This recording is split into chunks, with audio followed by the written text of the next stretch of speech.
eu parei o vídeo sem querer, então eu vou dar continuidade a partir da onde eu estava falando, tá? Me desculpa, era para ter pausado e eu acabei parando. Então, uma das maiores preocupações é relacionadas à infecção, né, no cão doméstico, porque assim, se não é tratado, se não é controlada essa doença, ele facilmente transmite para todos ali presentes na casa, em toda a região. Então, durante muito tempo, né, se ouvia falar, se fazia, né, a gente fazia a eutanásia, né, desses cachorros que estavam contaminados. Hoje, com o maior controle e conhecimento da doença, é possível sim você tratar esse cão, manter ele na sua residência, desde que se tome todos os cuidados possíveis, tá? Além do cão, outros animais também são responsáveis, então aparece muito nos marsupiais, né? E aí a gente tem alguns animais que aparecem na nossa região que podem também ser responsáveis por serem considerados reservatórios desse parasita. E os roedores também, tá? Quanto ao ciclo de vida, então como é que vai acontecer? Né? Eu vou aumentar aqui. Então, basicamente, vamos começar a partir do momento no mosquito, aqui, né? Então, o mosquito, ele vai picar, né? Ele vai se alimentar do sangue de algum animal infectado, seja ele, né, o cão doméstico ou até o humano, né? E aí, aqui, quando ele faz a picada, ingere o sangue, ele vai também ingerir os macrófagos infectados com as células amastigotas do parasita. Essa ingestão das células parasitárias, após entrar no organismo, elas vão ser transformadas, né, em forma promastigota. Essa forma promastigota é responsável para fazer o que? A divisão, então acontece, né, a multiplicação desse parasita, formando várias formas infectantes, e isso daqui vai migrar para a região, então, do trato salivário, né, onde vai, então, tá inserido na saliva do mosquito. E aí, quando ele novamente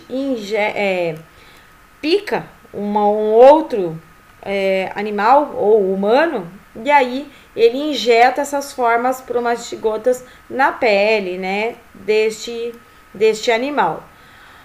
Esses promastigotas que são injetados, eles vão ser fagocitados pelos macrófagos. E dentro dos macrófagos, os promastigotas vão se transformar na forma amastigota, que é a forma diagnóstica. Essa forma amastigota também consegue se multiplicar, né, dentro das células, incluindo dentro dos macrófagos, e vai, né, dentro de vários tecidos. E aí, por isso que a gente fala que existe a forma infectante, que é a forma promastigota, que é responsável por transmitir a doença, sabendo que o mosquito, ele é o vetor, né? Então, ele, no momento da picada, ele tem que inserir a forma infectante, que no caso é a forma promastigota, e nós temos a forma diagnóstica, que é a forma amastigota, que é quando eu vou fazer, né, a coleta do material, biópsia, coleta de sangue do meu paciente, é essa forma que eu vou estar procurando dentro desse material, que é a forma amastigota, que é essa forminha não flagelada, então, tá? Então, assim, a gente precisa lembrar que existem diversas divisões, né, da leishmaniose. Então, se fala da manifestação clínica diferenciada, né? Na verdade, são duas doenças diferentes. Quando a gente fala de leishmaniose visceral, é diferente da leishmaniose mucocutânea. Por quê? Porque está relacionado com parasitas diferentes, né? Espécies diferentes de parasitas que são responsáveis, tá? Então, a visceral é a mais, digamos assim, mais grave. Ela tem um nome conhecida como febre calazar, né? Ou febre negra. que vem do hindu, essa palavra. E aí ela está bastante relacionada principalmente ali a uma região meio que asiática, né? Então, leste da Índia, Bangladesh, Sudão, e acontece também no Brasil. O Brasil ela é mais incidente no Nordeste, ocupando Bahia, Ceará, Piauí, Maranhão, né? Ela é uma doença que tem aí uma proporção bastante grande, principalmente em adultos, tá? E o período de incubação dela dura de 2 a 6 meses, tá? E aí tem uma variação, né? Podendo aparecer casos mais raros com um início rápido de 10 dias ou casos mais raros com um início crônico de 1 ano, tá? Então aqui mostrando, né, que a visceral ela acontece por algumas espécies, inclusive essa diversidade de regiões está relacionada com espécies diferentes, né? Então, no Brasil, a mais comum é a Leishmania chagas, né? A gente tem a Leishmania donovani e a Leishmania infantum, então, causando aqui em diversas regiões a leishmaniose visceral, tá? Então, aqui mostrando um relatório do Sinan, meio antigo, mas mostrando, assim, o crescimento, né? Então, desde 2001 já existe uma preocupação com essa doença, porque percebe-se que cada vez mais existe um número maior de casos, né? E aí mostrando as regiões de maior incidência dentro desses casos, né? Então, a gente vê aqui Maranhão, Ceará, Piauí, né? Bahia, Minas Gerais também bastante incidente, tá? Como é que ela aparece, essa doença, né? Então, basicamente, a leishmaniose visceral, ela vai ter o que a gente fala de febre alta e intermitente, né? É aquela febre que ela não vai parar, né? Ela é frequente, normalmente acompanhada de perda de peso e fraqueza, tá? O paciente normalmente tem também, como ela atinge principalmente órgãos, né, viscerais, então a gente vê uma resposta e uma alteração no baço e no fígado, né? Então acontece a hepatoesplenomegalia, com o baço mais proeminente. Acaba tendo uma alteração na medula óssea, causando o que a gente chama de pancitopenia, né? A pancitopenia, ela é a alteração de todos os parâmetros sanguíneos de forma a reduzir essas quantidades. Então, quando eu falo de pancitopenia, eu tenho baixa quantidade de glóbulos brancos, baixa quantidade de glóbulos vermelhos, baixa quantidade de plaquetas, tá? Porque dentro das alterações hematológicas, né, então das células sanguíneas, a gente pode ter a anemia, que está relacionada à questão dos glóbulos vermelhos, a gente pode ter a leucopenia, que é só os glóbulos brancos, e a plaquetopenia, que é só as plaquetas reduzidas. Quando eu tenho o conjunto das três, né, das três células do sangue reduzidas, aí eu vou falar de pancitopenia. Isso daqui é uma consequência da invasão de medula óssea associada ao aumento do baço, tá? Aí isso leva normalmente a uma anemia também, né? Claro. E essa anemia ela pode estar associada a também infecções secundárias. Então, devido à baixa quantidade de leucócitos, esse paciente ele fica suscetível ao aparecimento de outras doenças e as hemorragias, né?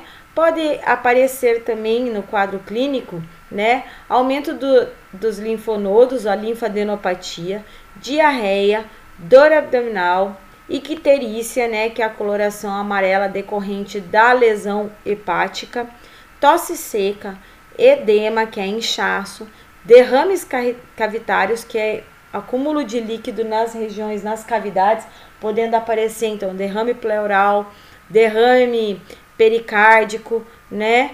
E aí isso acaba atrapalhando as funções e a insuficiência renal e cardíaca, tá?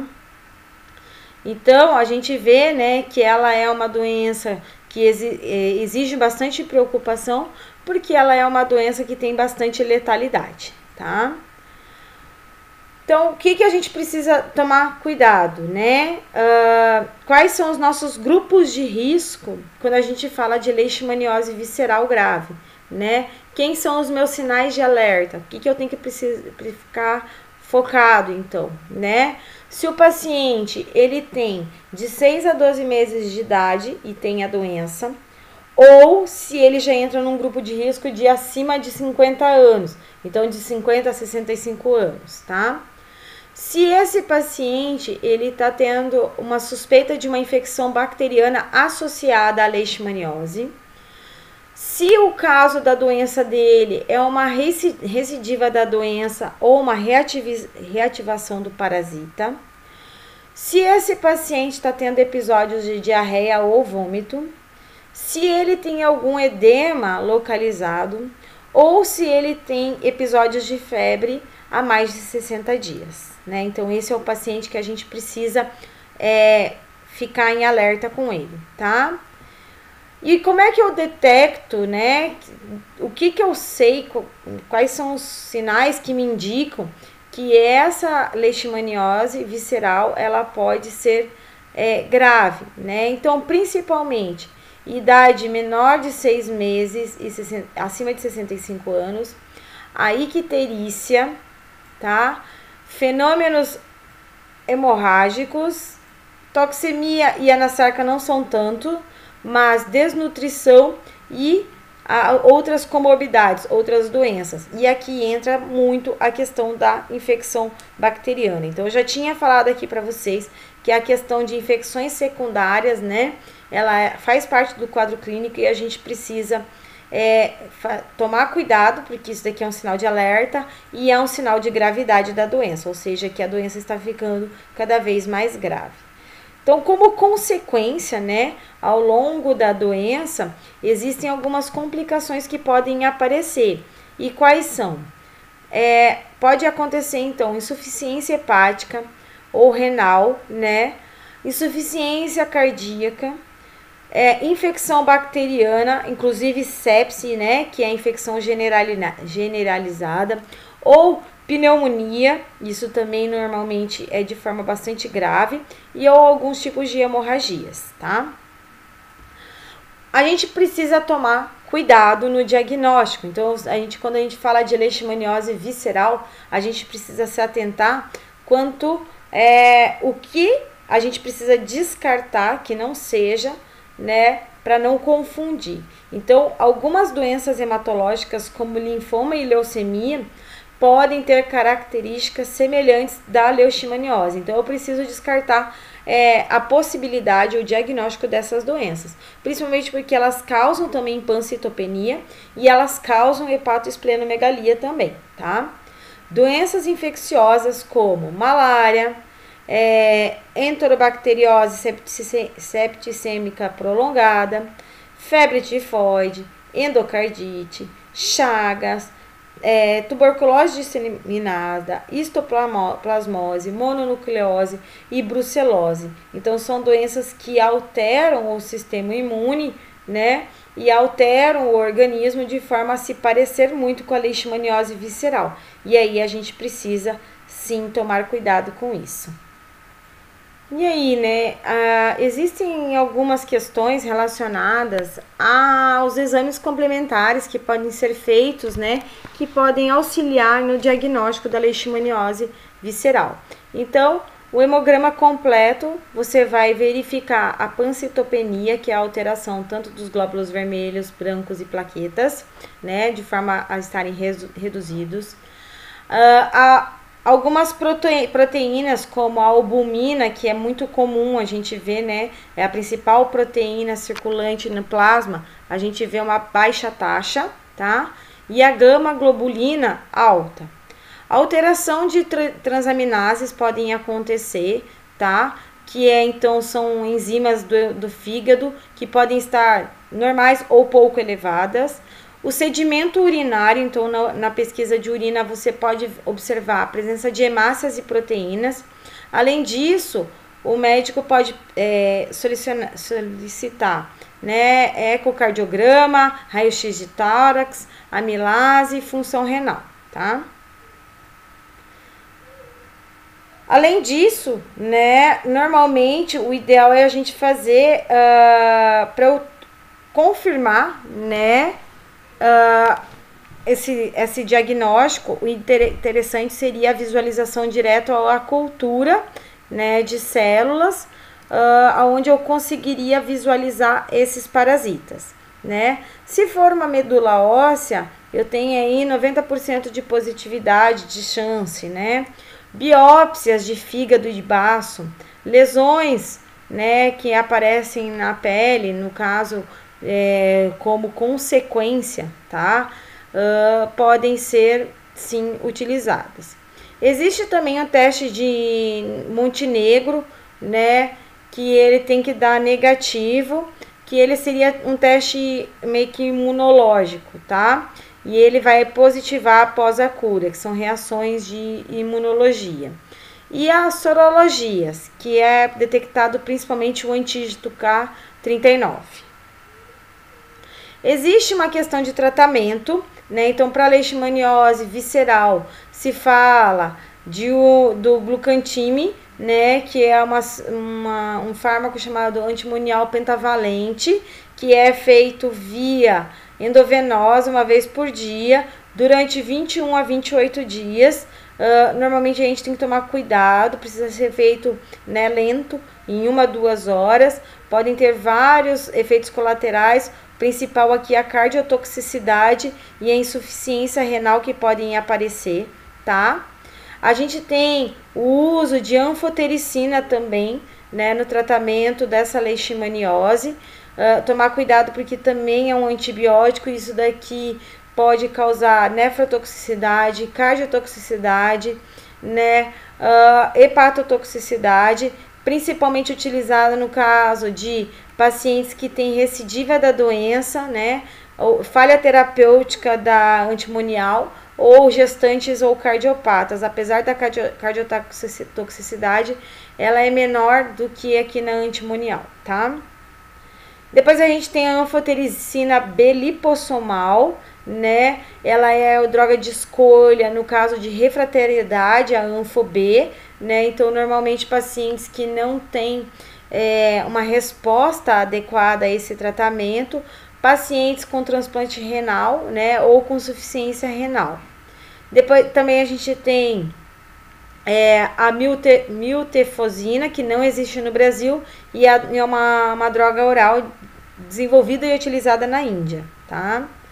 O tratamento, então, a gente tem aí a antibiótico terapia, a antibiótico profilaxia para evitar o surgimento de novas doenças, né, infecções secundárias aqui, podendo, né, então, ser bastante prolongado o uso disso.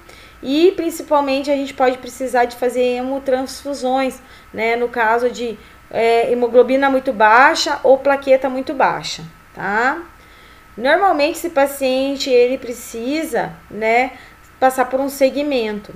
É muito comum que ele tenha uma boa melhora do quadro em até uma semana do tratamento. Normalmente as megalias, né, hepatomegalia, esplenomegalia, elas podem regredir de forma mais lenta, podem persistir até no máximo, né, por mais de 1 ano aí.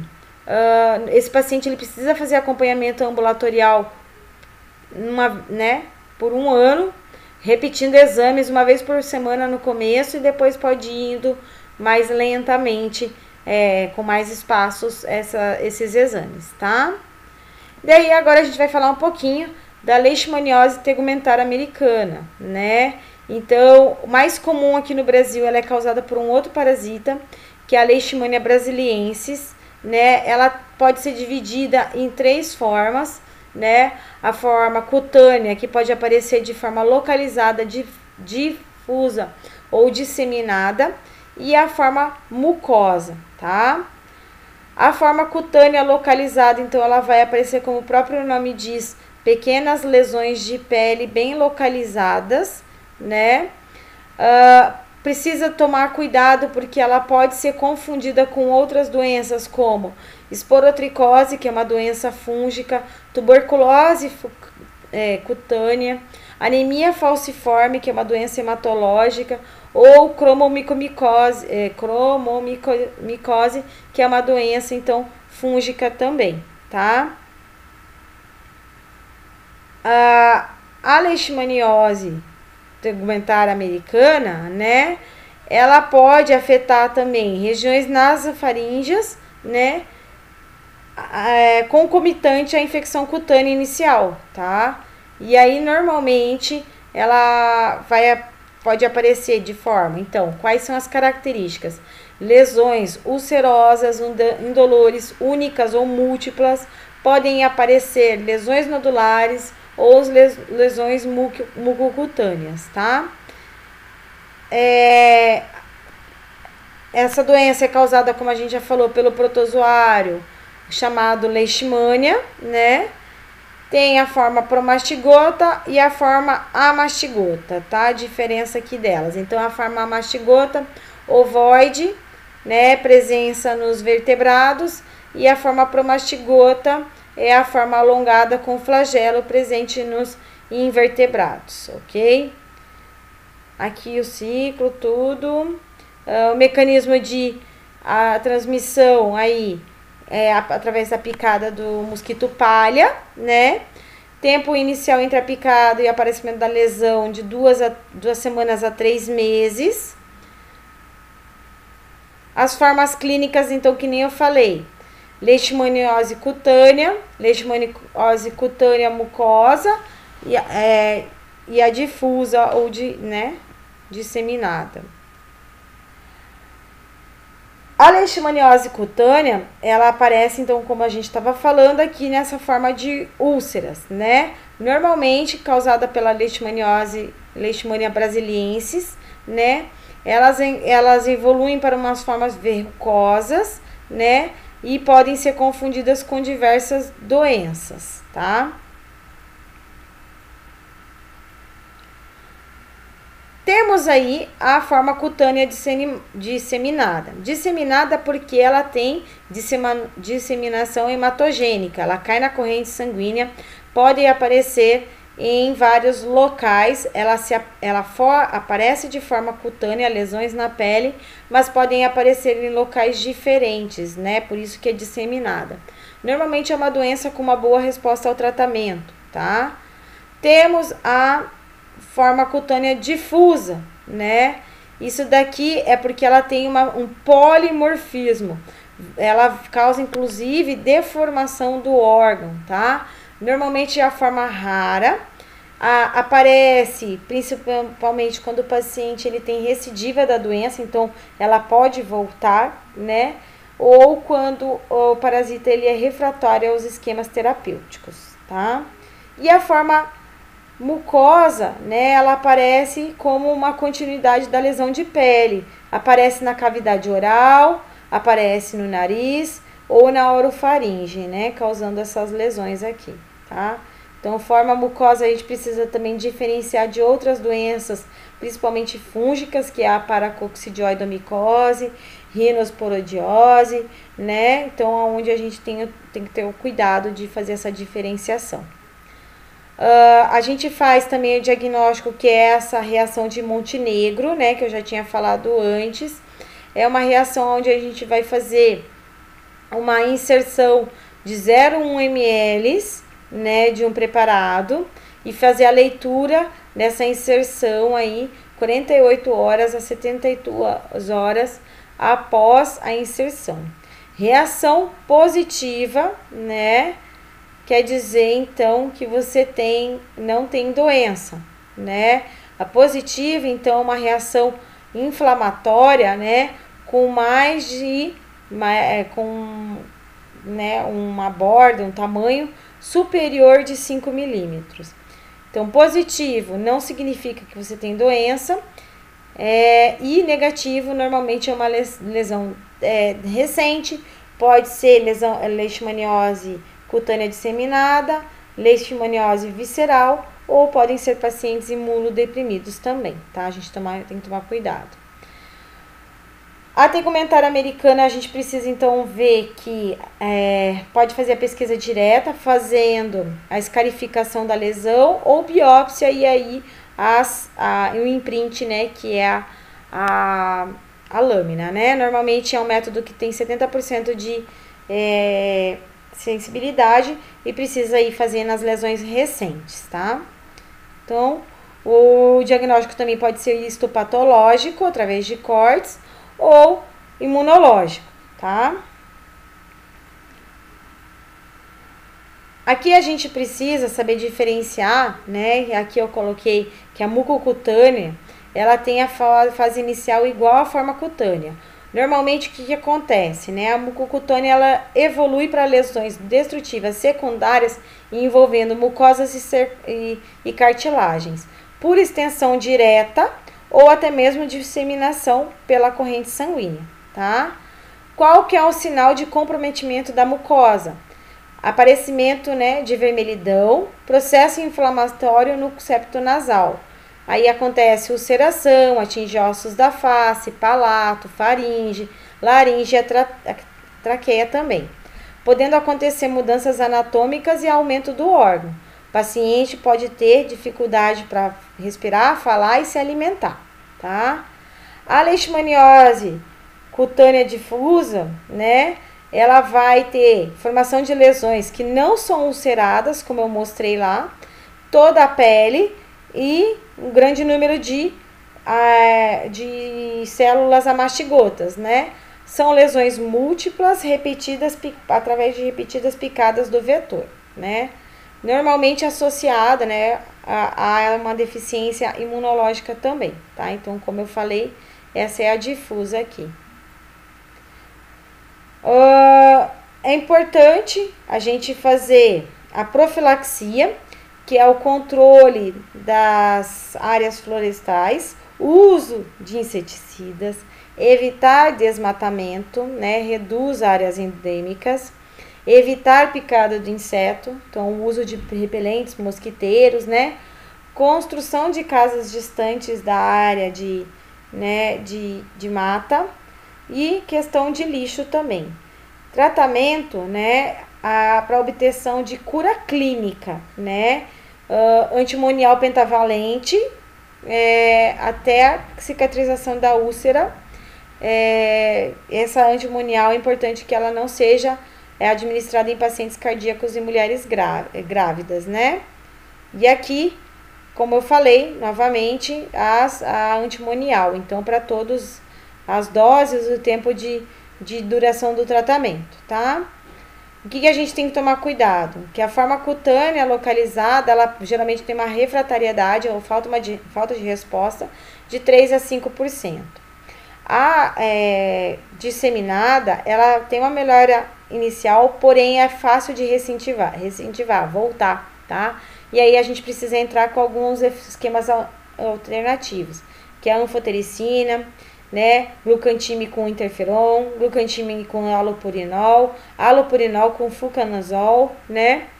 E a gente tem também na forma mucosa várias recidivas de múltiplas mucosas acometidas, tá?